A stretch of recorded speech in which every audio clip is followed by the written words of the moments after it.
हैं। और इस वक्त हमारे साथ जो है रोशन श्रीवास्तव, आपको बता दें कि कोई आम चेहरा नहीं है, ये लोकसभा प्रत्याशी है बेतिया सीट से। और इनसे जानेंगे कि क्या इनका बैकग्राउंड रहा है, क्या सोचकर राजनीति में आए, जबकि बेतिया लोकसभा सीट बीजेपी का गढ़ रहा है। और आपको जैसे आप दर्शकों को पता है कि बेतिया का जो बीजेपी सीट 3 बार हैट्रिक मार चुके हैं संजय जायसवाल जी, माननीय संजय जायसवाल जी, और चौथी बार भी मैदान में हैं। और उनके साथ जो कांग्रेस के नेता जो मदन मोहन तिवारी उनको चैलेंज करने के लिए हैं। कहीं ना कहीं पब्लिक भी देखा जा रहा है, ये तो पब्लिक के आम वोट की बात है, क्या करेगी पब्लिक, और पब्लिक ही सब कुछ है। पब्लिक के वोट से ही सब कुछ तय होता है कि कौन किसका अधिकार देगा। क्या सर, आप इस राजनीति में जब से आए, मतलब क्या सोचकर आपने लोकसभा प्रत्याशी के रूप में खड़ा हुए हो, भी बेतिया सीट से, बेतिया लोकसभा सीट से, क्या ओपिनियन है, क्या कहेंगे इसके बारे में? सबसे पहले मैं आप अपने आप को यहाँ कहाँ देखते हैं? सबसे पहले मैं प्रणाम चंपारण। एक्चुअली मुझे चुनाव लड़ना था यहाँ से, और ये चंपारण की जनता चाहती है कि कोई युवा इस चंपारण के सांसद बने और चंपारण का विकास हो। और चंपारण के लोगों के दिलों में हम राज करते हैं, और मुझे कोई स्टार प्रचारक की ज़रूरत नहीं है, ना मुझे ज़्यादा प्रचार की ज़रूरत है, क्योंकि मैं 20 साल से चंपारण की सेवा में लगा हूँ। और यहीं से मैं यहाँ से तिरंगा यात्रा चालू किया था 20 साल पहले, और आज पूरे बिहार में, पूरे भारत में तिरंगा, हमारा हर हाथ में तिरंगा लहरा। रोशन हिंदुस्तानी के नाम से? हाँ, रोशन हिंदुस्तानी से। ये हम अपना नाम नहीं रखें, यहाँ के लोगों का इतना प्यार है, हमारे बहुत सारे मित्र हैं जो हमारा नाम हिंदुस्तानी। आप जो इस लड़ाई में है, देख रहे हैं लोकसभा की जो सीट लड़ाई है, ये काफ़ी 2 ही आदमी दिख रहा है मैदान में, और आप अपने आप को कहाँ देखते हैं? हम नंबर 1 पर हैं। मेरा वोट साइलेंट है, पब्लिक जानती है कि कौन क्या है, और मेरा बैकग्राउंड भी जानती है, और वो लोग का भी बैकग्राउंड जानती हैं।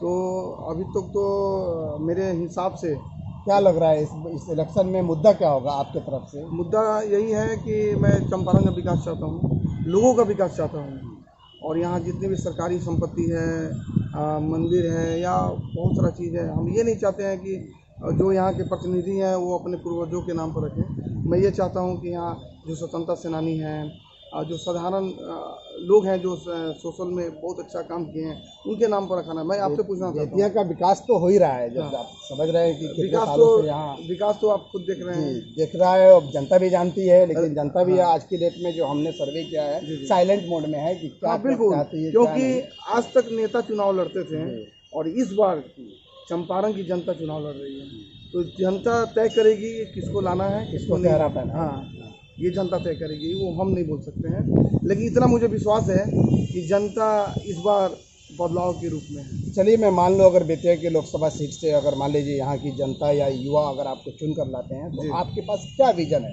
क्या युवाओं के लिए आपने क्या सोचा है? युवाओं के मैं तो वादा उतना नहीं करूँगा कि 1 लाख ये कर दूंगा, 2 लाख, वो तो जो करने वाला था वो तो भाग गया मैदान छोड़कर, ठीक है। और दूसरा बात ये है कि मैं आज नहीं, मैं कोई बरसाती मेढक नहीं हूँ कि चुनाव आएगा तो मैं चला जाऊँगा हर घर में प्रणाम करने के लिए। मैं सारे युवा को बोला कि भाई, आप जो भी उम्र है आपका, 16 बरस, 20 बरस, 22 बरस, 18 बरस, 30 बरस, जो भी हो, आपकी माँ पापा आपको कितना मेहनत से जवान किए हैं, और आप किसी नेता के पीछे मत घूमिए। और मैं इलेक्शन जीता हूँ, मैंने खुद चल कर आपका जवाब। आपका राजनीतिक बैकग्राउंड क्या है, क्या सोचकर मैंने सीधा लोकसभा में उतरे हैं, या फिर कोई और? नहीं, हम कोई चुनाव अभी तक नहीं लड़े, और मेरे बैकग्राउंड में मेरे कोई नहीं है, और आगे भी नहीं होगा। इसलिए नहीं होगा क्योंकि हम यहाँ सिर्फ हम सिंगल, पूरे अपने खानदान में कहिए, रिलेशन में कहिए, एक सिंगल पर्सन है जो राजनीति में। तो आप तो निर्दलीय से हैं। बिल्कुल, कहीं ना कहीं लोगों को लगता है कि निर्दलीय से उम्मीदवार हैं, भले आप अच्छे छवि के हों, आपने समाज में काम किया हो, लोगों के प्रति काम किया हो, लेकिन कहीं ना कहीं लोगों को ये होता है कि क्या पता ही कहाँ चला जाए। हो सकता है कि कोई बोलता है डमी कैंडिडेट भी है, किसी के प्रति ये प्रचार कर रहे हैं, ये सब को कैसे देखते हैं? वो हवा कहने वाले लोग, पता है ना सर, कि हवा के साथ कौन जाता है? कचरा। तो जो अच्छे लोग होंगे, जो भारी लोग होंगे, वो मेरे साथ आएंगे, जो कचरा होगा वो हवा के साथ जाएगा, क्योंकि उसको तो वहाँ उसको लालच है ना। अब मुझे तो कोई लालच नहीं है, मैं तो दाल रोटी में ही खुश हूँ। जिसको महल में रहना है, जिसको अपने सपना दिखाना है लोगों को कि मैं ये कर दूंगा, वो कर दूंगा, कुछ करूंगा है नहीं, सिर्फ अपने परिवार के लिए करूंगा, अपने को डेवलप करने के लिए करूंगा। बेतिया का विकास देख रहे हैं, इसलिए नहीं कहेंगे। ये खुद हमारे अमित शाह जी गए थे, गृह मंत्री जो हमारे। ठीक है, वो बड़े लोग हैं और मैं तो एक छोटा सा कार्यकर्ता हूँ। और वो माननीय लोग ही बोले हैं कि एक कार्यकर्ता भी इस राज्य का मुख्यमंत्री बन सकता है।